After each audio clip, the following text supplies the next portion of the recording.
Bismillahirrahmanirrahim.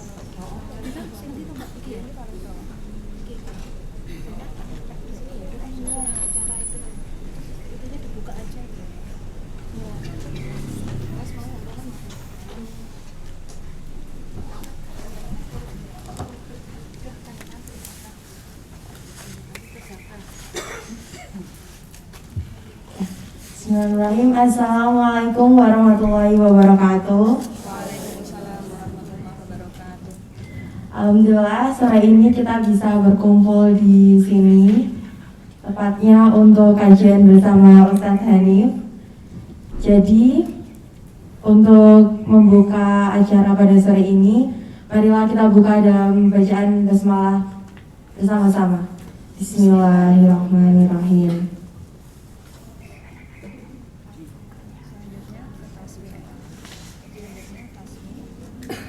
Selanjutnya ada tasmi dari Ananda Muhammad Zafran Ar-Rauf Amatya Putra. Ananda dipersilahkan.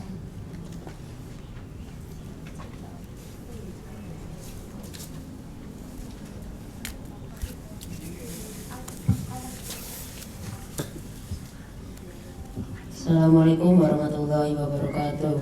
Waalaikumsalam warahmatullahi wabarakatuh. A'udzu billahi minasyaitonir rajim. Bismillahirrahmanirrahim. La uqsimu biyaumil qiyamah wa la uqsimu bin nafsil lawwamah. Ayahsabul insanu allan najma'a idhamah. Bala qadirina ala an nusawwiya banana. Bal yuridul insanu liyafjura amamah. Yas'alu ayyana yaumul qiyamah. Fa idza bariqal basar wa khasafal qamar wa jumi'asy syamsu wal qamar. Yaqulul insanu yawma idzin ainal mafar. Kalla la wazar ila rabbika yawma idzinil mustaqar. Yunabba'ul insanu yawma idzin bima qaddama wa akhkhar. Balil insanu ala nafsihi basirah. Walau alqa ma'adirah. La tuharrik bihi lisanaka lita'jala bihi. Inna alaina jam'ahu wa qur'anah. Fa idza qara'nahu fattabi' qur'anah. Thumma inna alaina bayanah. Kalla bal tuhibbuna al-ajilah. Sadaqallahu al-azim. Assalamualaikum warahmatullahi wabarakatuh. Waalaikumsalam warahmatullahi wabarakatuh. Alhamdulillahirrahmanirrahim. Semoga dengan bacaan Al-Quran tersebut acara ini bisa diberkahi. Amin.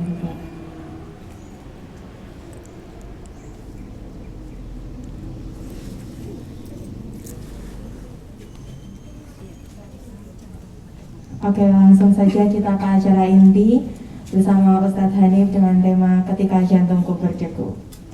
Ustadz Hanif. Baik. Wahaikum tahiyatan islamiyatan, tahiyatan min ahlil jannah, tahiyatan min qalbin amikin. Assalamualaikum warahmatullahi wabarakatuh.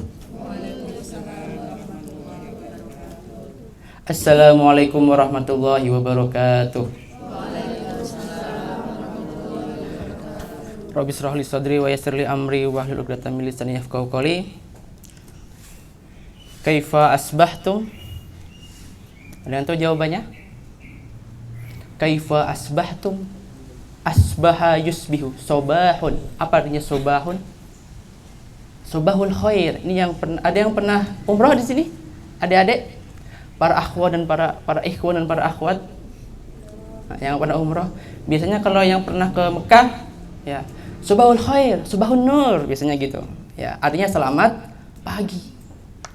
Tapi kalau ini beda. Kaifa asbahtum? Ya, ini pertanyaannya Nabi Muhammad pada zaman dahulu kala. Pada zaman Nabi, ya, suatu ketika Nabi Muhammad SAW seusai sholat subuh, ya, berbalik menghadap ke sahabat-sahabatnya. Ya, di sana Nabi Muhammad bertanya, "Kaifa asbahtum?" Jawabannya apa? Asbahna mu'minan haqqan. Kita memulai pagi ini masih menjadi mukmin yang hakiki. Jadi apa jawabannya? Asbahna mu'minan haqqan. Meskipun kita sore, tapi kita pasti memulai pagi dengan mukmin dan mukminah. Iya benda? Masih percaya sama Allah?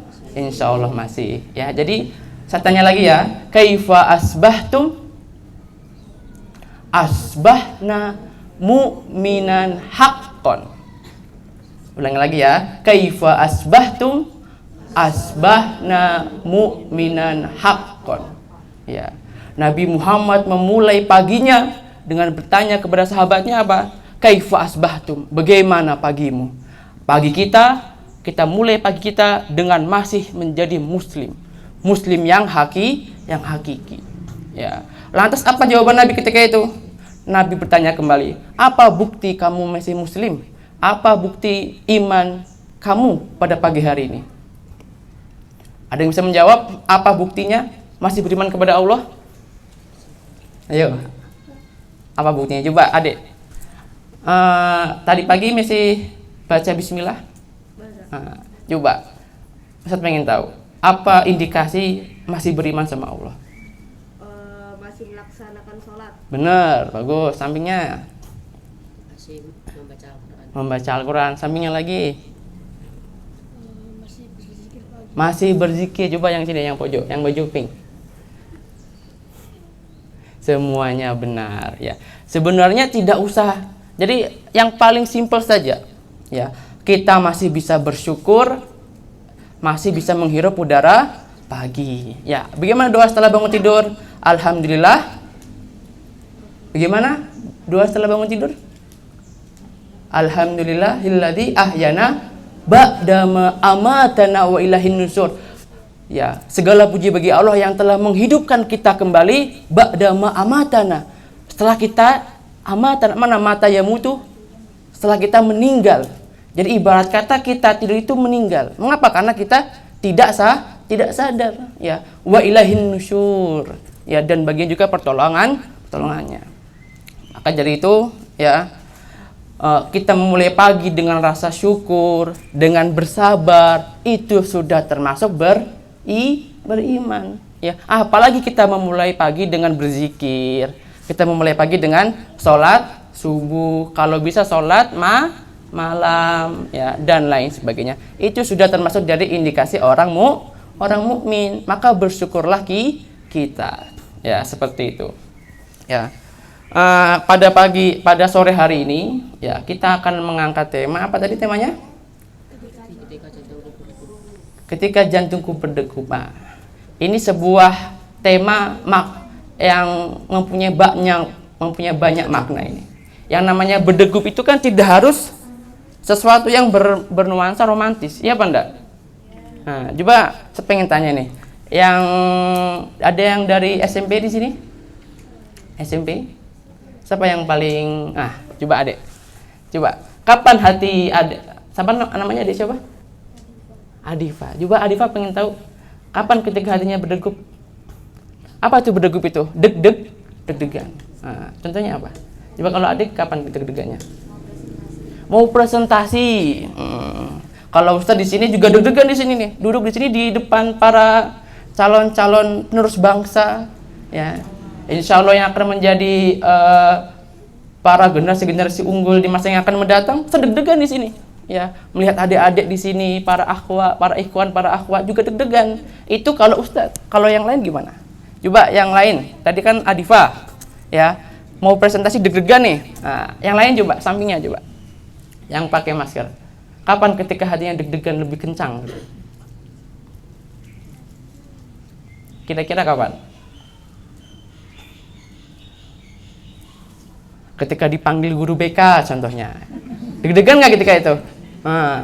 Ketika ditanya, sudah ngerjakan PR?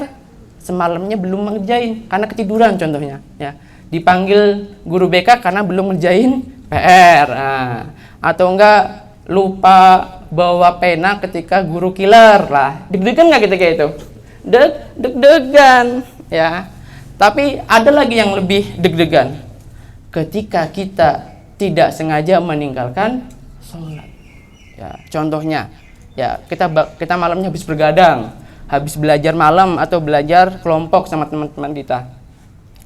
Taunya paginya bangunnya jam 7. Kalau yang hatinya biasa aja, ini perlu dipertanyakan ini.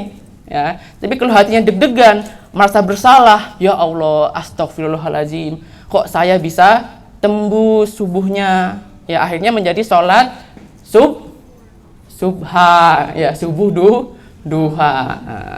Tapi tidak apa-apa ya. Kalau kita, tapi jangan dikerjain tiap waktu ya. Kalau kita bangunnya agak siang, disegerakan untuk sholat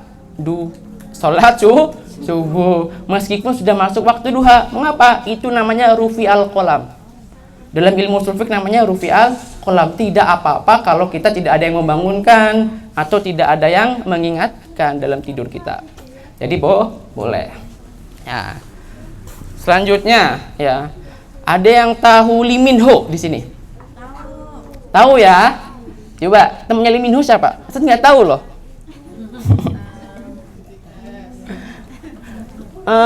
Siapa itu namanya? Jimin. Coba ada yang pernah ketika lagi scrolling Instagram melihat postingan-postingan, habis itu nggak sengaja kok ada Lee Min Ho, ada Jimin. Habis itu kita klik profilnya, kita lihat foto-fotonya. Masya Allah. Ada yang pernah buka seperti itu? Ada yang ketika melihat fotonya kok berdegup dengan kencang? Ada yang deg-degan, ganteng banget nih. Kalau nggak yang cowok-cowok ngelihat apa ini? Siapa yang paling cantik di Indonesia ini? Orang. Ya, ketika kita melihat contohnya yang lucin, janganlah siapa namanya itu? Ya kayak si siapa? Siapa ya? Ria Ricis contohnya. Ria Ricis cantik nih. Akhirnya kita ngelihat berdegup dengan kencang. Atau dan lain sebagainya. Setelah itu gimana hukumnya, Ustadz? Ada yang tahu gimana hukumnya? Ya, kalau dalam bahasa kita namanya baper. Kita ngelihat orang ganteng baper. Kita ngelihat orang cantik baper. Terus gimana hati kita? Itu dosa apa enggak kira-kira? Kira-kira dosa apa enggak? Ayo. Bisa dibilang dosa, bisa dibilang tidak. Ya, namanya syubhat bainal halal wal haram. Ya. Jadi kalau kita melihat sesuatu yang syubhat, itu dianjurkan untuk meninggalkan. Contohnya kayak kita lagi di jalan, nemu duit. Itu hukumnya apa duit itu? Syubhat. Mengapa? Karena bainal halal wal haram, di antara halal dan haram. Lebih baik ditinggalkan, tidak usah diambil. Tapi kalau kita ngambil, kita masukkan kotak amal, gimana hukumnya? Nggak apa-apa, kan syubhat. Ya kan, seperti itu. Nah, yang namanya tadi, ya kita melihat orang cantik dan lain sebagainya. Pada zaman dahulu, pada zaman Nabi, ini cerita nih. Ya, ada yang tahu istrinya Nabi Muhammad yang paling cantik? Ada yang tahu? Aisyah. Kok langsung Aisyah? Ya, Aisyah itu mempunyai julukan namanya Humairah. Ada itu apa namanya Humairah? Benar. Ya, jadi yang namanya Aisyah itu, ya, Aisyah istri Nabi Muhammad SAW itu mempunyai kulit yang sangat putih dan sangat cantik. Ya, bahkan ketika Aisyah malu-malu tersenyum, itu akan merona pipinya, kemerah-merahan. Makanya dijuluki Humairah. Ya, sama Nabi Muhammad dipanggil ya Humairah atau enggak ya Aish. Ya, itu panggilan sayangnya Nabi Muhammad kepada Aisyah. Suatu ketika, ya, Nabi Muhammad itu suka touring. Ada yang pernah touring di sini? Suka traveling? Paling jauh traveling kemana, Dek? Paling jauh kayaknya Kemana? Kalau Ustadz dulu, tahun lalu, Ustadz touring paling jauh ke Tanjung Api. Ada yang tahu Tanjung Api? Tanjung Api itu di Sulawesi. Jadi Tanjung Api itu sebuah pulau. Kalau kita ngorek-ngorek ininya, tanahnya itu akan keluar api. Bener. Jadi kalau kita bawa telur nih, kita korek-korek dikit, kita bawa kompor, kita bakar di situ bisa. Namanya Pulau Tanjung Api. Adanya di Ampana, Sulawesi. Ada yang mau ke sana? Itu tempatnya Masya Allah, cantik. Jadi sepanjang jalan itu Masya Allah. Ya, subhanallah, cantik sekali. Ya. Nabi Muhammad juga suka touring, suka traveling. Suatu ketika, ya, Nabi Muhammad yang suka touring ini mengajak selalu istrinya. Ya, ini sunnah Nabi ya berarti. Ini nanti kalau kita sudah punya suami, punya istri, ya kan?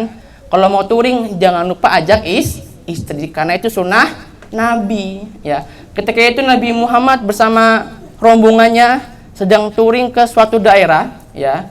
Setelah itu beliau pulang, ya. Aisyah ketika itu yang diajak. Ketika itu Aisyah memakai kalung yang diberikan oleh ibunya sebagai hadiah pernikahan dengan Nabi Muhammad. Ya, pada saat beristirahat di suatu tempat, ya, Aisyah ternyata ingin buang air kecil atau ingin membuang hajat. Setelah itu beliau buang hajat, ya, tanpa disengaja ternyata kalungnya Aisyah itu terjatuh. Ya, setelah itu Aisyah pulang ke tendanya, baru sadar, loh, mana kalung saya ini? Hilang. Karena Aisyah tidak mau merepotkan Nabi Muhammad, akhirnya Aisyah sembunyi-sembunyi keluar dari tendanya untuk mencari kalungnya. Ya, setelah lama dicari, sejam, 2 jam dicari, akhirnya ketemu. Ketika sudah ketemu, Aisyah balik ke tempat rombongan tadi. Ternyata rombongannya Nabi Muhammad sudah pergi, sudah meninggalkan Aisyah. Ya, akhirnya Aisyah duduk termenung, duduk di sebuah batu. Tapi beliau percaya, insya Allah Nabi Muhammad pasti akan sadar. Makanya Aisyah tidak berjalan, malah duduk menunggu jemputan Nabi Muhammad. Ya, ternyata sejam 2 jam, ya, tidak datang juga rombongannya atau tidak datang juga jemputannya. Akhirnya Aisyah tertidur di sana. Tertidur di sebuah bongkahan batu yang sangat besar. Ya, Nabi Muhammad ketika sedang touring itu mempunyai kebiasaan untuk meninggalkan satu orang di belakang rombongan untuk menyisir barangkali ada barang yang tertinggal. Ketika itu yang ditugaskan untuk menyisir barang tersebut yang berada di paling belakang namanya Sofwan. Siapakah Sofwan itu? Sofwan ini adalah jomblo paling keren di Madinah. Orang paling keren, orang paling ganteng, dan orang paling soleh di Madinah. Ya, kalau di Mekah mempunyai Mus'ab bin Umair yang bahkan parfumnya, aromanya jarak 100 meter itu sudah tercium baunya. Sama siapa? Sama para akhwat-akhwat di Mekah. Ya, dan Sofwan ini merupakan seperti Mus'ab tetapi berada di Madinah. Idolanya para cewek-cewek Madinah. Udah soleh, ya, ganteng, apalagi keren, wangi, dan lain sebagainya. Ketika itu Sofwan membawa seekor unta. Akhirnya ketemulah Sofwan dengan Aisyah. Ketika Sofwan melihat Aisyah, apa yang diucapkan oleh Sofwan ketika itu? Taraju. Inna lillahi wa inna ilaihi raji'un. Ya, berarti kita kalau melihat sesuatu yang cantik, ya, inna lillahi wa inna ilaihi raji'un, bukan masya Allah. Ya, nanti jangan-jangan adik-adik lagi di mana? Lagi di mall, nggak sengaja ketemu orang cantik, kok auratnya kebuka, masya Allah, alhamdulillah. Jangan. Tapi apa bacanya? Inna lillahi wa inna ilaihi raji'un. Ya, jangan alhamdulillah atau masya Allah. Juga nanti kalau buka HP lihat postingan astagfirullah atau enggak innalillahi wa inna ilaihi raji'un. Jangan bilang alhamdulillah atau masya Allah seperti itu. Nah, Aisyah ketemu sama Sofwan. Apa yang dilakukan oleh Sofwan ketika itu? Ada yang tahu? Sofwan segera memalingkan wajahnya dari Aisyah karena beliau sangat takut akan terjadi fitnah. Ya, tanpa berkata sepatah kata pun, ya, Aisyah ketika itu langsung terbangun. Gara-gara apa? Gara-gara ketika itu kan Sofwan kaget, shock, ya kan? Innalillahi wa inna ilaihi raji'un, nggak sengaja menginjak kaki onta. Ontanya otomatis apa? Bersuara, yang suara itu menjadikan Aisyah itu terbangun dari tidurnya. Ya, Aisyah terbangun juga kaget, loh, kok ada Sofwan? Tapi tetap Sofwan dan Aisyah tidak saling berbicara. Ya, ini adabnya kalau kita sedang berduaan yang bukan muhrim. Ya, jangan sampai ya setelah ini ya kita ke sekolah. Akhirnya ketika sekolah ada tugas berdua contohnya sama yang bukan muhrim, ya jangan diajak bicara, jangan diajak mengobrol, karena itu itu menjadikan kita agak berdosa. Mengapa agak berdosa? Karena ya bukan muhrim. Jangankan untuk berbicara, jangankan untuk menyentuh, berbicara pun saja tidak boleh. Ya, ketika itu Sofwan segera meminta Aisyah untuk naik ke atas onta, ya. Setelah itu ontanya dipapah sama Sofwan tadi sampai ke Madinah. Bayangkan ya, itu di daerah ya di tengah gurun ya, sekitar 10 km 20 km dari Madinah ya, berjalan kaki. Bayangkan. Berjalan kaki memapah ontanya, memegang tali kekangnya onta yang dinaikin oleh Aisyah, ya seperti itu. Dan sepanjang jalan Aisyah dan juga Sofwan tidak berbicara, ya nggak ada tuh modus. Aisyah, nanti kalau ada apa-apa bilang ya. Aisyah, nanti kalau ada apa-apa miss call ya. Ini nomornya.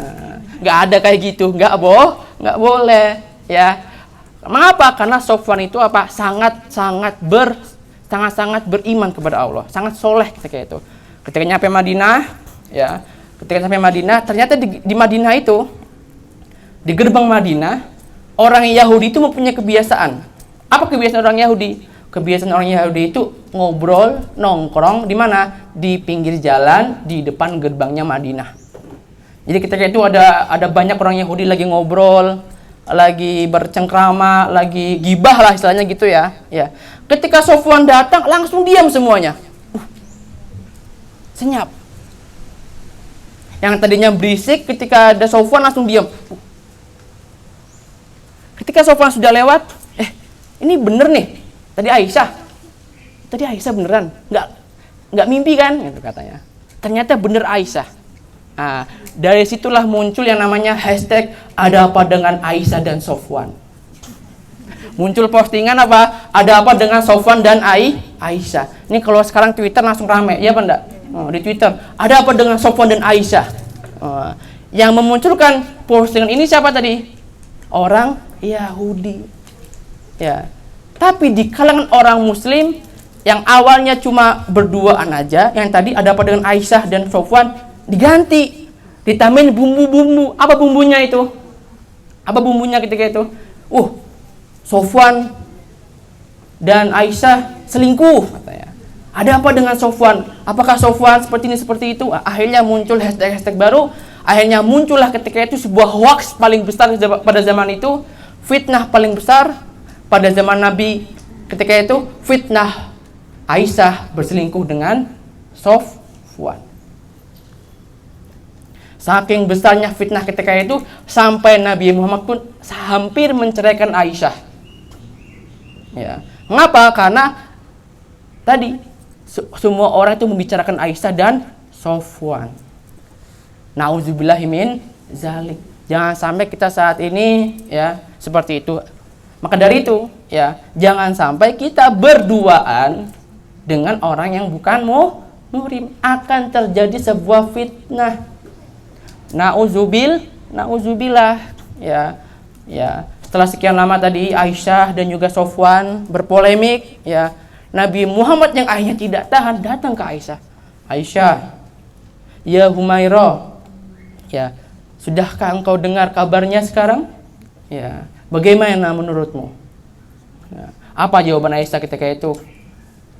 Ya Nabi, ya Muhammad, ya Rasulullah, ya jikalau saya bilang tidak, tentunya engkau tidak akan percaya karena tidak ada bukti, sedangkan Allah tahu. Jika saya bilang iya, maka saya telah berbohong. Ya, dan kau tidak akan percaya dan hanya Allah yang tahu. Maka ketika itu apa? Nah, Aisyah ngambek sama Nabi Muhammad. Ya, ditinggalkan oleh Nabi Muhammad. Udahlah. Ya, mengapa? Karena seakan-akan Nabi Muhammad tidak membela Aisyah. Ya. Akhirnya 2 hari 3 hari akhirnya turunlah surat, ya. Nabi Muhammad mendapatkan wahyu dari Allah Subhanahu wa taala. Allah yang langsung membela Aisyah. Ya. Saking solehnya Aisyah, yang membela Aisyah ketika mendapatkan ujian siapa? Allah Subhanahu wa taala. Bukan makhluk, bukan nabi, bukan siapapun itu yang membela Aisyah, langsung Allah Subhanahu wa taala. Ya. Maka dari itu ya ini sebuah cerminan buat kita. Ya, bahwasanya kalau kita ingin dibela oleh Allah Subhanahu wa taala, kita harus beriman. Kita menjauhi larangannya dan lain sebagainya. Ya. Ini merupakan sebuah sirah ya tentang Aisyah yang sampai saat ini menjadi pedoman kita sebagai seorang muslim, ya. Orang paling soleh, Sofwan orang paling soleh, Aisyah orang paling soleh, dituduh selingkuh, ya. Maka tiada yang bisa membantu mereka kecuali Allah Subhanahu wa taala. Sama seperti kita, ya. Mau sesulit apapun ujian yang kita hadapi, mau sebesar apapun ujian yang kita di depan mata kita, insya Allah akan ada yang menolong. Siapa itu? Allah Subhanahu wa taala. Ya, Allah berkata apa?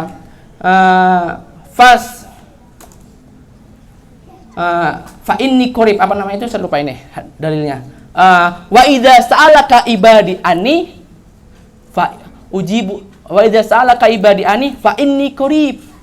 Jika seorang hamba meminta kepada Allah, kepada saya, ibadi anni, sesungguhnya saya itu Allah itu dekat.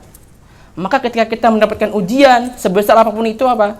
Fa inni qarib. Allah itu sangat dekat, sedekat kita, sedekat nadi jantung kita di sini.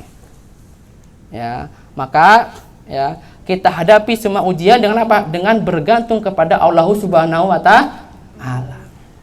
Ya, selanjutnya ya untuk ujian keimanan. Ya. Coba ada yang tahu apa itu iman? Iman itu apa? Siapa namanya, Dek? Hah? Adil. Iman itu apa? Iman itu adalah percaya. Percaya kepada Allah Subhanahu wa taala. Ya. Al-yakin, ya, belief, ya. Sekarang Ustaz tanya, apa bedanya? Ada sini, oh ya, sebelumnya mau tanya, ada yang di sini mondok? Ada yang pernah mondok? Ada yang pernah mondok atau ada yang sekolahnya di SMP Islam? SD Islam? Ada yang tahu apa bedanya? Pasti punya teman kan?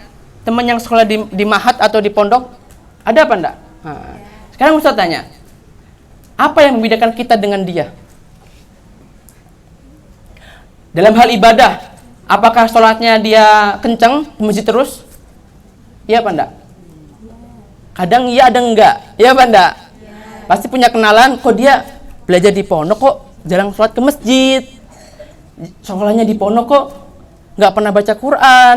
Ada yang pernah kayak gitu? Ini kok sekolahnya di pondok kok akhlaknya nggak baik, suka mencaci, suka mencela. Ada yang pernah menemukan seperti itu? Mengapa? Karena di pondok itu belajar tentang wawasan agama, ilmu agama, bukan belajar tentang iman. Apa bedanya tadi? Iman. Ya. Sebanyak apapun wawasan agama kita tidak bisa berbanding lurus dengan kekuatan iman kita. Ya, mau sebanyak apapun ilmu agama yang kita punya, tidak bisa kita garis bawahi bahwasanya imannya juga sebesar ilmunya. Jadi apa? Iman tidak bisa berbanding lurus dengan ilmu agama. Ya. Sekarang kalau kita ngelihat di Indonesia, pasti banyak kan ada ustadz-ustadz, kiai-kiai, atau Pasti kita pernah melihat ada kiai atau enggak, walau alam ya, ada ustadz, ada dai yang mempunyai masalah dalam hal polemik. Contohnya dia membela orang Kristen, atau enggak dia membuli orang Islam, lebih membela orang Nasrani dan lain sebagainya. Kok bisa seperti itu? Karena imannya tidak berbanding lurus dengan ilmu agamanya. Jadi yang menjadikan kita tetap istiqomah dalam beribadah, yang membuat kita istiqomah dalam berzikir, itu bukanlah ilmu agama, tetapi apa? Iman. Apa? Sekali lagi, iman. Ya, iman yang akan menentukan amal perbuatan kita. Iman yang akan menentukan perilaku kita. Iman yang akan menentukan mental kita. Ya, ketika kita mempunyai iman, mau sejauh manapun masjid itu, pasti kita akan tempuh. Mau sesakit apapun kaki kita, kalau kita punya iman, kita akan ke masjid. Ya. Mau sesempit apapun waktu kita, kalau kita punya iman, kita akan membaca Al-Quran. Ya. Berarti apa? Kita beribadah bukan tidak harus karena ilmu agama. Justru karena apa? Iman. Ya. Al-imanu yazidu wa yanqus. Iman itu naik turun. Ada yang pernah imannya naik di sini atau turun? Pasti sering kan? Ya. Hari ini sergap nggak? Rajin. Hari ini rajin baca Quran, rajin ke masjid, rajin berzikir. Kok besok yangkus? Besok jadi males. Jadinya main HP terus, kepoin postingan orang, ya kan? Ini kayaknya cantik nih, tak posting, tak like gitu. Ini kayaknya ini beritanya lagi viral, akhirnya ikut komen. Akhirnya apa? Tidak langsung kita melupakan berzikir, kita melupakan sholat, kita melupakan membaca Al-Quran. Ya, itu kita sedang berada di imanu yang kusuk. Apa itu? Iman kita sedang turun, sedang berkurang. Pernah merasakan seperti itu? Pernah? Lagi main game, kok nggak kerasa udah maghrib, akhirnya lupa sholat asar, ya kan? Nah, itu imanu yang kusuk. Iman itu berkurang. Lantas apakah kita bisa mengecas iman kita? Charging iman. Apa itu charging? Ngecas. Apa itu ngecas? Apa artinya ngecas? Mengisi ulang. Ya. Ketika iman kita sudah yangkus, ketika kita berada di titik terendah dari iman kita, ya, maka apa yang perlu kita lakukan? Mengisi ulang iman kita. Dengan apa mengisi ulang iman kita? Ada yang tahu dengan apa mengisi ulang iman kita? Dengan menghadiri majelis ilmu. Apa? Salah satunya dengan menghadiri majelis ilmu. Dan kalau tidak bisa menghadiri majelis ilmu, minimal kita mendengarkan kajian-kajian Islam. Ada yang suka mendengarkan Ustaz Adi Hidayat, atau Ustaz Hanan Ataki, atau Ustaz Abdul Somad. Ada di sini? Ada pasti kan? Ketika kita tidak mempunyai waktu untuk datang ke majelis ilmu, minimal kita mengecas ilmu kita, mengecas iman kita dengan apa? Mendengarkan kajian-kajian Islam. Atau tidak, yang paling mudah mendengarkan tilawah. Ya, sampai hati kita terenyuh, sampai kita menghayati dengan sangat dalam arti atau bahkan bacaan tersebut, ya. Atau tidak, kita sampai menangis mendengarkan tilawah tersebut. Itu salah satu untuk mengisi ulang iman kita. Ya, minimal membaca atau mendengarkan kajian-kajian Islam. Ya. Apa efeknya kalau iman kita dibiarkan yangkus? Ya. Apa efeknya kalau kita membiarkan iman kita yangkus atau bahkan tidak naik-naik, iman kita dibiarkan di bawah? Sama kayak HP. Ada yang punya HP di sini? HP Android? Coba HP Android itu kalau buat ngegame terus baterainya penuh, lancar nggak ketika itu? Lancar kan? Tapi kalau baterainya tinggal 20, tinggal 10 gimana? Pasti nggak lancar. Iya apa enggak? Juga wifi kalau kencang kita buat browsing cepet nggak? Buat buka Instagram kenceng nggak? Buat buka YouTube kenceng nggak? Kenceng. Tapi ketika wifi itu low signal, kalau nggak cuma satu titik, satu batang, kira-kira gimana? Kenceng nggak Ima? Kenceng nggak kita buka YouTube, buka video? Enggak kan? Sama juga dengan iman. Ya, iman jangan sampai kita biarkan berada di titik terendah. Harus kita tes, harus kita isi ulang. Ya, ada yang tahu Jepang? Jepang itu negara maju nggak? Ya apa nggak? Ada yang tahu anime? Ada yang tahu Naruto? Ada yang tahu apa itu? Attack of Titan? Apa lagi? One Piece? Atau masa nggak tahu? Oh, nggak tahu. Attack of Titan apa lagi? Saya nggak tahu soalnya, jarang lihat. Ya. Saya ngelihat teman Ustadz, kok ini orang kayaknya suka banget yang namanya Jepangan ini. Wibu kalau biasanya, ya kan? Wibu kalau nggak apa namanya itu? Wibu, ada tingkatannya kalau nggak salah itu wibu. Pokoknya apa dah. Ya. Coba kalau kita lihat orang Jepang. Kalau kita berkaca dengan orang Jepang itu sangat kreatif, sangat pinter, teknologinya tinggi, dan mereka itu apa? Suka kerja. Jadi kalau di Jepang itu kerja itu nggak kayak kita. Kita kan kalau di Indonesia Senin sampai Jumat, di sana tuh sampai Sabtu. Libur cuma sehari, dan kalau kita kan sore sudah keluar, sudah pulang. Di sana itu mereka suka lembur.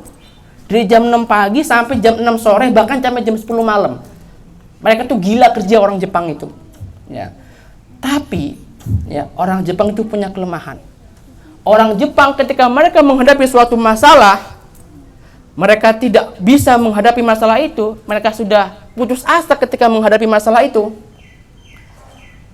mereka akan bunuh diri. Ya. Maka dari itu di sana tuh ada namanya sebuah hutan. Hutan ini saya lupa namanya. Itu hutan kematian. Jadi orang Jepang kalau pengen bunuh diri itu ke hutan itu. Namanya hutan apa gitu lupa. Ya. Jadi orang Jepang kalau punya masalah mereka akan menghilang. Akan hilang dari putaran keluarga, dari putaran bumi, tiba-tiba meninggal, tiba-tiba mati. Dan bahkan tingkat bunuh diri orang Jepang itu sangatlah tinggi di antara negara-negara ASEAN, negara-negara Asia. Bahkan di dunia. Ya. Kalau di Amerika, tahu jembatan San Francisco yang tinggi itu apa namanya? Golden Bridge ya namanya. Itu juga sebagai tempat orang bunuh diri ternyata. Ya. Mengapa mereka yang sekilas ilmunya tinggi, teknologinya canggih, kok mereka mau bunuh diri? Kok tingkat bunuh dirinya tinggi? Karena mereka tidak punya iman. Ya. Ketika mereka mempunyai masalah, ketika mereka sudah berada di titik terendah, mereka akan lebih baik mati dah.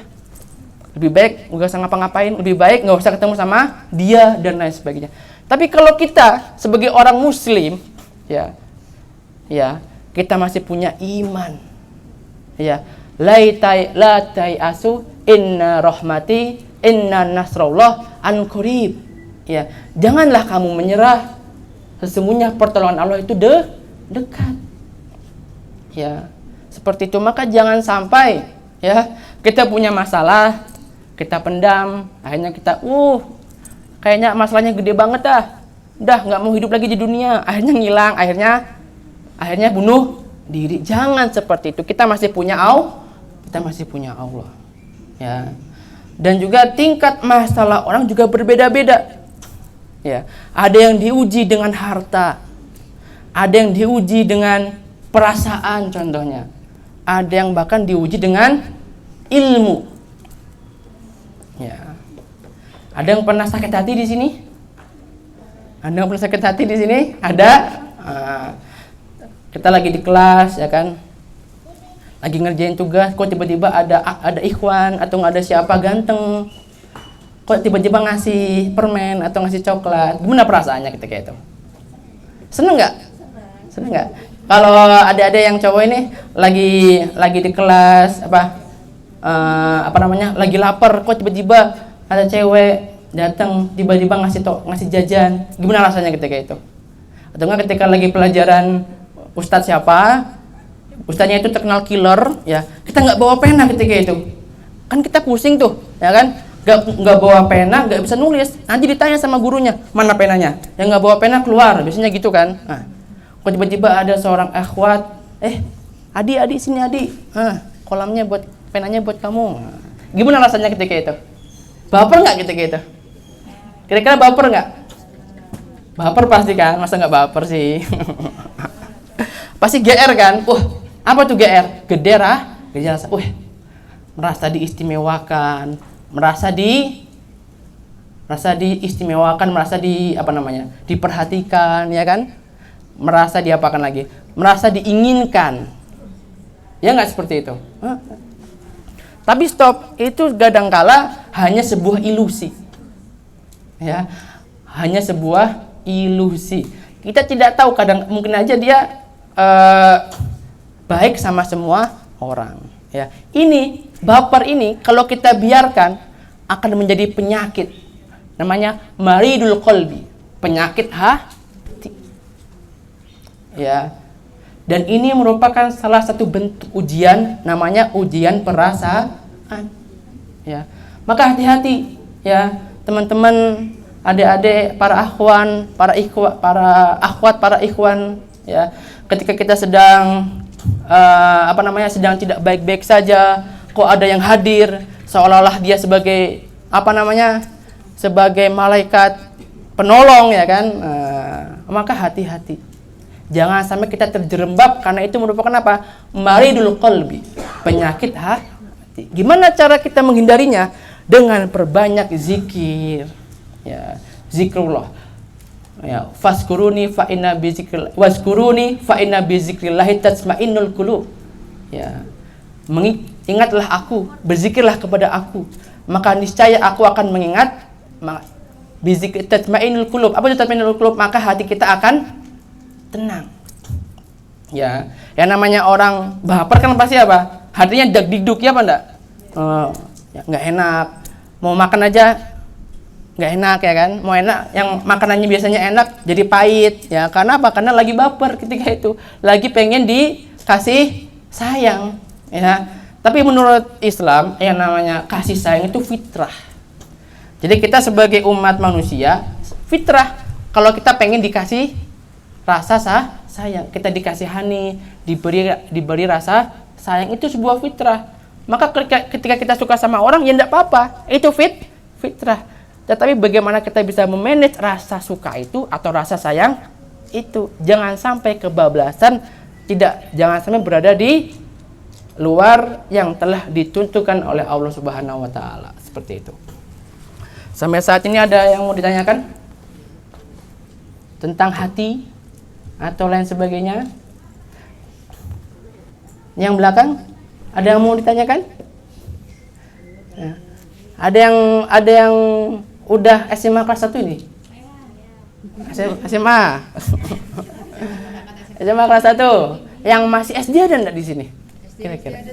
Oh, SD, masih SD. Ya Allah. Kalau SD jangan kenal dulu ya, jangan, bahaya ini. Yang SMP, ada SMP? Oh, SMP semua yang depan Ustadz ini, Masya Allah. Ya. SMP-nya di mana ini kira-kira? Satu kelas bukan? Oh enggak. Saya kira janjian kesini bareng gitu kan, sekelas. Oh, satu SMP. Yang mana? Yang ini sama ini.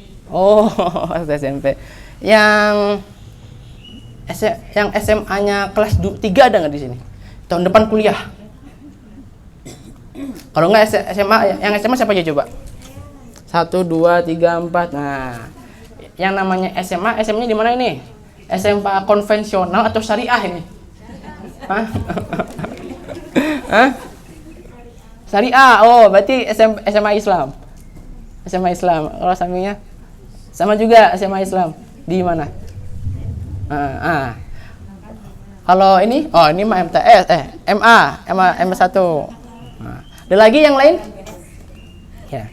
Biasanya kan kalau kita sekolah di SMA syariah, ya kan? SMA Islam, antara ikhwan dan antara akhwat itu dibedakan, iya apa enggak? Beda kan? Berarti tidak ada yang namanya interaksi antara lawan jenis. Tapi kalau yang konvensional ini biasanya sering nih. Bahkan kayaknya duduk samping kanan kiri sama cowok ini. Yang SMP juga yang SMP. Yang SMP Islam. Yang cewek-cewek ini SMP mana? Ada yang konvensional di sini? Ada yang konvensional? Yang SMP negeri? Nah, ya. Saat ini ya antum ini berada dalam masa pubertas. Ya, baru memasuki masa akil balik. Nah, ini umur yang sangat rawan kalau tidak diisi dengan hal-hal yang baik. Ya. Maka baik buruknya nanti di masa depan salah satunya ditentukan dari sekarang, dari masa setelah akil balik. Ya. Kalau yang SD kan masih awal-awal ya kan, masih ya sholat aja masih susah ya. Ya Banda nih. Ini yang depan Ustadz ini sering sholatnya berjamaah apa biasa? Apa sendiri? Di masjid. Di masjid, Masya Allah. Subuh juga? Iya. Subuh. Yang samanya juga 5 waktu di masjid? Enggak apa-apa. Ini juga Masya Allah. Ya, sebagai seorang Muslim, ya tentunya kita bukan dianjurkan, diwajibkan malah ya Banda. Diwajibkan untuk sholat berjamaah. Ya, kalau kita tidak bisa berjamaah di masjid, minimal berjamaah di mana? Di rumah. Ya, cowok kan yang namanya cowok itu sebagai imam harus menjadi pejantan, ya kan? Pejantan tangguh, ya Banda. Harus mau menjadi imam. Ya, yang namanya seorang imam itu apa? Harus mempunyai kapabilitas. Baik itu iman maupun ilmu. Ya, kalau sekarang masih kurang maka kita pantaskan, kita cicil dari sekarang. Ya, kita suka baca Quran, ya kan? Yang namanya imam kan pasti baca Quran, ya apa enggak? Baca surat-surat pendek kan? Maka harus dipantaskan seperti itu. Selanjutnya ini ada yang kenal Maryam. Siapa itu Maryam? Ada yang tahu Maryam? Maryam bin Ali Imran. Siapa? Ada yang tahu? Nggak kenal? Nggak kenal? Ada yang kenal Maryam binti Ali Imran? Maryam binti Ali Imran itu namanya diabadikan di Al-Quran. Ya. Maryam itu ibunya Nabi Isa alaihissalam. Ya, kalau dalam orang Kristen namanya siapa? Bunda Maria. Ya Bunda? Nah, kalau kita namanya Maryam, Siti Maryam. Siti Maryam ya, itu adalah satu-satunya wanita yang melahirkan tanpa seorang suami. Kok bisa seperti itu? Karena apa? Karena saking solehahnya. Ya, Maryam itu semenjak dia lahir, jadi ini namanya Ali Imran ya. Apa tuh Ali Imran? Ali itu artinya keluarga. Imran itu nama bapaknya. Berarti apa Ali Imran? Keluarga Imran. Jadi keluarga Imran ketika itu tidak mempunyai anak perempuan. Ya. Dia beliau bernazar kalau dia mempunyai anak perempuan, maka anak perempuan itu akan saya wakafkan di sebuah mirhab. Mirhab itu namanya rohib. Rohib itu tempat ibadahnya orang Yahudi ketika itu. Jadi Maryam itu tiap hari ya tinggalnya di tempat ibadahnya orang Yahudi itu ya, sampai suatu ketika di suatu malam ya, malaikat Jibril tahu? Malaikat Jibril ketika itu membawa makanan dari surga untuk Maryam. Jadi Maryam ini ya, ketika dia tidak mempunyai makanan, Allah sendiri yang langsung memberikannya dia makanan. Siapa yang mengantarkan? Jibril alaihi salam. Malaikat Jibril. Ketika itu malaikat Jibril itu kalau turun ke bumi itu berbentuk basyaron sawiyan. Apa itu? Manusia yang paling sempurna. Jadi Jibril itu datang ke bumi ya, berbentuk lelaki paling tampan, lelaki paling keren, lelaki paling kece ya, ketemu sama Maryam yang tidak pernah berinteraksi dengan laki-laki. Gimana respon Maryam ketika melihat malaikat Jibril ketika itu? Ada yang tahu? Ketika itu Maryam mengucapkan a'udzubillahi min zalik. Ya, saya berlindung kepada Allah Subhanahu wa taala dari perbuatan yang tercela. Mengapa? Karena dia takut bahwasanya lelaki itu berbuat yang tidak baik kepada Maryam. seorang malaikat Jibril. Ya, berarti kalau laki-laki ketemu yang tidak baik, ketemu yang tadi, ya wanita cantik atau lain sebagainya, itu apa bicaranya? Innalillahi wa inna ilaihi raji'un. Tapi kalau wanita, kalau akhwat apa bacanya?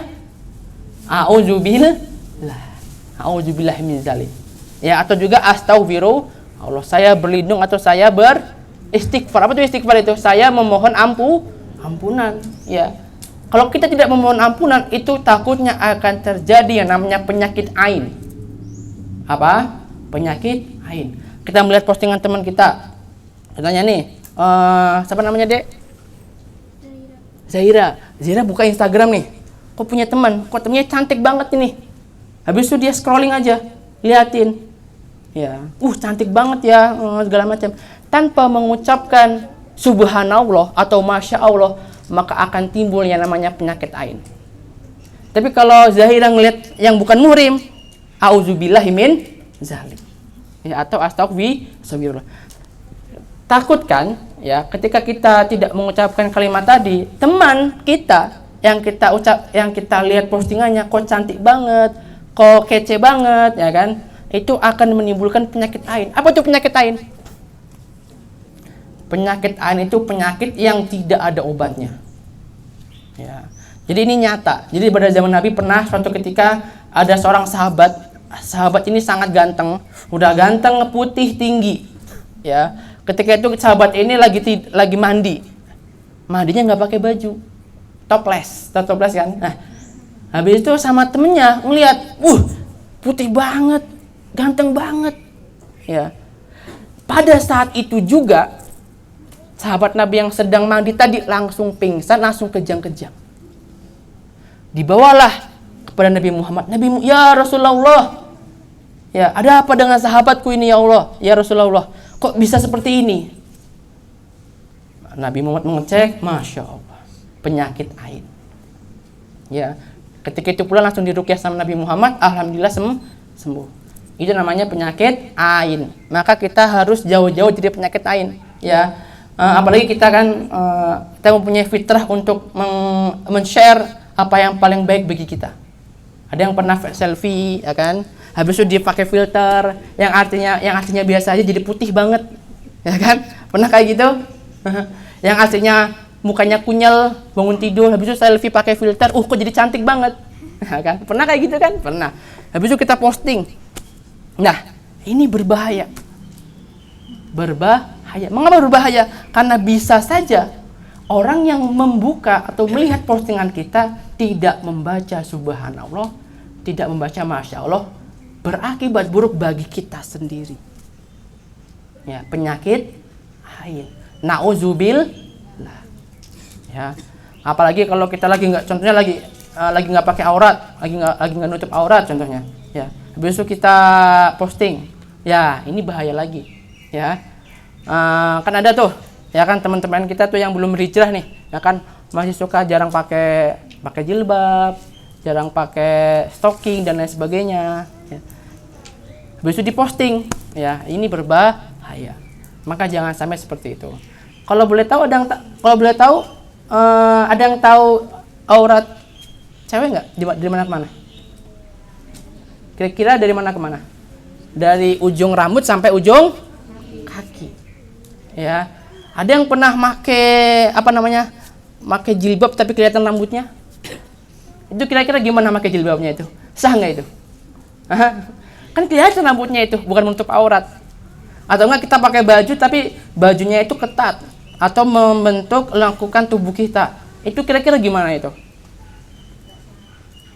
Sah nggak? Itu namanya membalut aurat, bukan menutup aurat.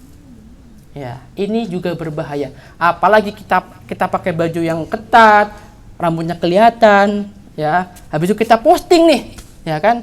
Wallahu a'lam, ternyata ada orang seperti tadi, atau nggak ada orang yang nggak suka sama kita, akhirnya timbullah yang namanya penyakit ain. Nauzubillah, ya. Kalau cowok gimana? Cowok dari mana ke mana kira-kira auratnya? Dari pusar ke lutut. Tapi ada pula yang mengatakan di atas lutut, ada pula yang mengatakan di bawah lutut.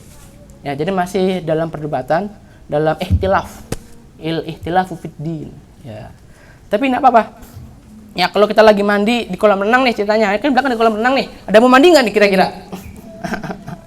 Kalau yang cowok pengen pakai apa namanya? Pakai kolor aja. Nah, kan kelihatan tuh posternya. Habis itu diposting, cekrek posting. Nah, gimana itu hukumnya? Ya tadi berbahaya. Lebih baik kita menghindari daripada lebih baik kita mencegah daripada apa? Mengobati. Ya, al-wiqayatu khairun minal ilaj. Ya, mengobati atau mencegah lebih baik daripada mengobati. Lebih baik kita hindari. Maka nauzubillah kita lagi nggak sengaja selfie, nggak sengaja posting, ya, memperlihatkan aurat kita, memperlihatkan bagian-bagian sensitif kita. Wallahu alam, itu bisa menjadi penyakit ain. Ya. Sampai sini ada pertanyaan? Ada yang mau ditanyakan adik-adik? Ustaz ada yang tanya ini. Ya. Ada yang mau nanya bahasa Arab nggak nih? Ustaz dulu ketika di pondok ngajar bahasa Arab loh. Ya. Ustaz ngajar nahwu, ngajar balaghah. Ya. Ngajar apa lagi? Ngajar yang paling keren ini ilmu mantik. Tahu ilmu mantik? Ilmu kalam, ilmu filsafat dulu itu. Ilmu filsafat itu Aristoteles, kalau enggak Ibnu Sina. Ada yang mau nanya di sini? Jangan. Ini kalau ilmu filsafat ini bahaya. Ilmu filsafat ini hanya untuk orang-orang yang terpilih. Mengapa? Karena kalau kita sudah terjun ke dunia filsafat, itu akan berbeda dunianya. Kita akan mempertanyakan hakikat kita di dunia itu apa? Hakikat kita itu makan itu apa? Apa tendensinya itu apa? Itu filsafat. Kita pakai mic. Ini ada filsafatnya enggak? Itu namanya filosof. Itu orang-orang ilmu mantik, ilmu kalam. Ya. Ada yang mau nanya? Nggak ada. Benar. Oh ya, ini udah tahu nama Ustaz belum nih? Ya. Dulu itu, ya, ada sebuah cerita lagi nih. Ada yang tahu Nabi Yusuf? Ya, jadi pada zaman dahulu itu ada yang namanya istilahnya itu tokoh paling cantik sedunia atau enggak tokoh paling ganteng di dunia. Kalau saat ini kan orang paling ganteng di dunia itu siapa? Ada yang tahu? Kalau di Indonesia siapa? Ada yang tahu nggak? Kalau di Indonesia itu siapa ya? Cinta Laura bukan? Atau siapa? Saya nggak tahu, nggak kenal soalnya. Nah, kalau zaman dahulu, ya zaman sebelum Nabi Muhammad, jadi cerminan orang paling ganteng di dunia adalah Nabi Yusuf.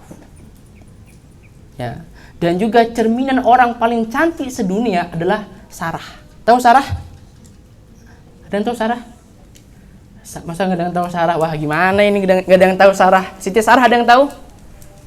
Sarah ini ya bahkan pernah menjadikan seseorang stroke hanya gara-gara melihat Sarah. Saking cantiknya Sarah, orang yang melihat Sarah itu sampai stroke. Tahu siapa yang stroke ketika itu? Bukan Nabi, Raja Mesir. Raja Mesir melihat Sarah langsung stroke ketika itu. Saking cantiknya. Bahkan kalau Nabi Yusuf, ya, saking gantengnya Nabi Yusuf, ya, wanita-wanita Mesir ketika itu memotong jarinya sendiri tanpa terasa. Ya, saking gantengnya Nabi Yusuf apa? Sampai mereka tuh melihat Nabi Yusuf memotong tangannya tanpa terasa sakit. Itu saking terpananya. Ya. Sarah itu adalah istrinya siapa yo? Nabi Masya Allah. Siapa namanya, Dek? Siapa? Aik. Oh, Faik. Faik ini pintar juga ternyata. Siapa Faik? Siapa istrinya? Siapa Sarah itu? Oh, nggak jawab. Tadi yang jawab siapa? Sarah itu istrinya Nabi Ibrahim. Ya. Nabi Ibrahim itu punya istri paling cantik namanya Sarah. Ya, orang paling cantik sedunia ketika itu Sarah. Bahkan sampai saat ini dibandingkan, ya, dibanding-bandingke, ya, sama orang Solo kalah, ya, sama orang Indonesia apalagi kalah. Kalau kata orang itu Gigi Hadid bukan itu namanya. Orang paling cantik, yang paling mukanya itu paling simetris namanya. Itu kalah sama Sarah, istrinya Nabi Ibrahim. Ya. Tapi Sarah ini mempunyai kelemahan. Apa kelemahannya Sarah itu? tidak bisa memberikan anak kepada Nabi Ibrahim. Sampai akhirnya Nabi Ibrahim menikahi Siti Hajar, ya, yang melahirkan Ismail, sedangkan ya Sarah pun akhirnya mendapatkan anak. Tahu siapa nama anaknya? Siapa nama anaknya Nabi Ibrahim sama Siti Sarah? Ada yang tahu? Ada yang tahu nggak? Masa nggak ada yang tahu ini? Namanya Ishak. Siapa? Nabi Ishak. Nabi Ibrahim ini apa? Pernah berdoa sama Allah, ya Allah, jadikan saya bapak para nabi. Akhirnya dikabulkan sama Allah. Ya. Jadi Ibrahim itu menjadi Abul Anbiya, bapaknya para nabi. Ya. Nabi Ibrahim punya anak 2, namanya satu Ismail dari Siti Hajar, satunya lagi namanya Ishak. Ishak ini mempunyai anak namanya Yakub, ya kan? Yakub punya anak lagi namanya siapa? Yusuf alaihis salam. Ya, ada Yusuf, habis itu ada apa lagi? Ada anak keturunannya Nabi Yakub itu namanya Bani Israel. Ya kan? Berarti jadi mengapa dinamakan Bani Israel? Karena ketika itu ada yang namanya Israel kalau nggak salah itu. Ya, mengapa dinamakan bangsa Yahudi? Karena salah satu anaknya namanya Yahuda. Jadi salah satu anaknya Nabi Yakub namanya Yahuda. Akhirnya menjadi orang Arab Yahudiyun. Apa itu Yahudiyun? Keturunannya orang Yahudi. Yang sampai sekarang saat ini di Israel itu namanya apa? Yahudi apa Bani Israel? Ada yang tahu? Kalau yang ada di mana tuh? Mesir, di Israel itu ya sebenarnya bukan orang Yahudi, bukan orang Bani Israel, tetapi mereka tuh punya gerakan namanya gerakan apa? Zionisme. Jadi mereka tuh bukan Yahudi tapi Zionis, ya, orang yang ingin merebut Baitul Maqdis dan Baitul Aqsa, ya seperti itu. Nabi Yusuf orang paling ganteng. Kalau orang paling gagah siapa pada zaman dulu? Ada yang tahu? Ya, Nabi Musa. Nabi Musa itu kapan Nabi Musa itu? Siapa musuhnya Nabi Musa? Ada yang tahu nggak? Fir'aun. Nabi Musa itu punya kakak namanya namanya Nabi Harun. Jadi Nabi Musa ini ya terkenal orang yang paling ganteng, paling sispek, paling tinggi. Bahkan suatu ketika Nabi Musa pernah menampol, nggak sengaja menampol salah seorang Bani Kipti. Apa itu Bani Kipti? Bani Kipti itu salah seorang atau Bani suku aslinya orang Mesir namanya Kipti, Koptiyah, Al-Giptiyah.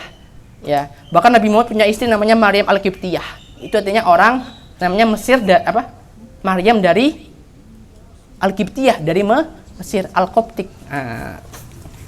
Nabi Musa ini setiap hari pakai baju yang sangat tertutup. Ya, pakai jubah. Ya. Saking Nabi Musa tidak mau pamer badannya yang sangat ganteng, yang sangat kece itu, ya, Nabi Musa selalu memakai jubah. Jubah yang sangat panjang, menutup sampai ke ujung jarinya, ke ujung kakinya. Sama orang Yahudi itu digibahin. Musa ngapain tuh pakai bajunya ketat-ketat amat ya, ketat-ketat apa? Tertutup amat. Kudisan ya. Gitu. Jadi ketika itu orang Yahudi itu bajunya itu ya pendek, pakai celana pendek, pakai baju biasa. Sedangkan Nabi Musa itu anti mainstream, bajunya itu kayak cewek ketika itu, pakai jubah, ya kan, tertutup, bahkan ya pakai sorban, ya.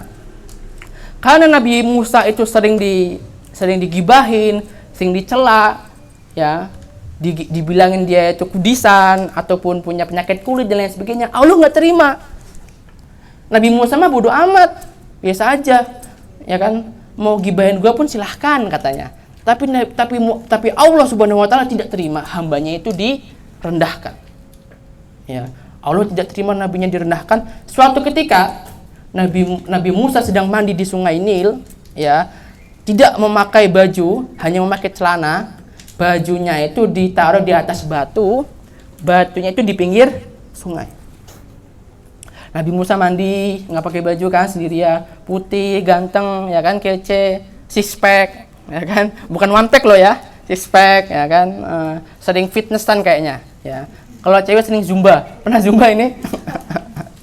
Nah, ketika itu walau alam bisawab, ternyata batunya itu bergerak sendiri. Jadi Allah menjadikan batu itu lari. Kebayang nggak? Batu itu lari gimana? Kebayang nggak? Tapi ini nyata. Jadi ketika itu Nabi Musa setelah selesai mandi pengen pakai baju kan? Ketika Nabi Musa ingin mengambil bajunya, ketika itu pula batunya itu lari. Bayangkan coba, batunya lari. Batunya itu lari kemana? Ke tempat tongkrongannya orang Yahudi, ke kafenya orang Yahudi, ke tempat apa lagi? Akhirnya ujungnya ke pasarnya orang Yahudi. Ya, ketika melewati tongkrongan Yahudi, semua mata terpana. Masya Allah. Itu Musa. Bayangkan coba, Musa pakai celana pendek nggak pakai baju, toples, gimana? Ya udah ganteng, gede badannya, keker ya kan? Tiba-tiba lari di depan orang-orang yang selama ini menghina beliau karena kudisan, karena penyakit kulit. Ya, orang-orang mesti terpana ketika itu di kafe-kafe semuanya yang artinya makan, lagi makan semuanya jatuh makanannya.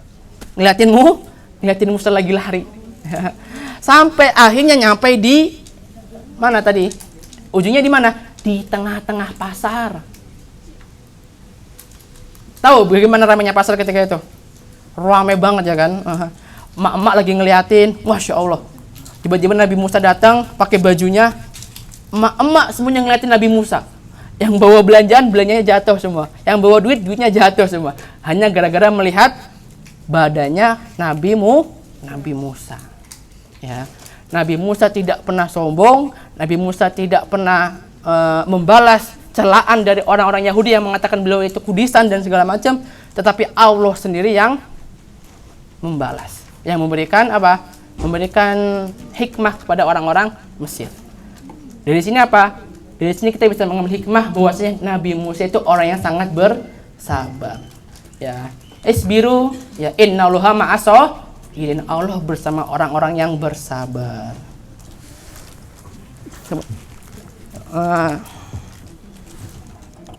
Sampai sini ada pertanyaan? Tidak ada ya? Ya, mungkin ini aja dari Ustadz. Ya, akan saya kembalikan ke moderator. Ya. Alhamdulillah, demikian kajian pada sore hari ini bersama Ustadz Hanif dengan tema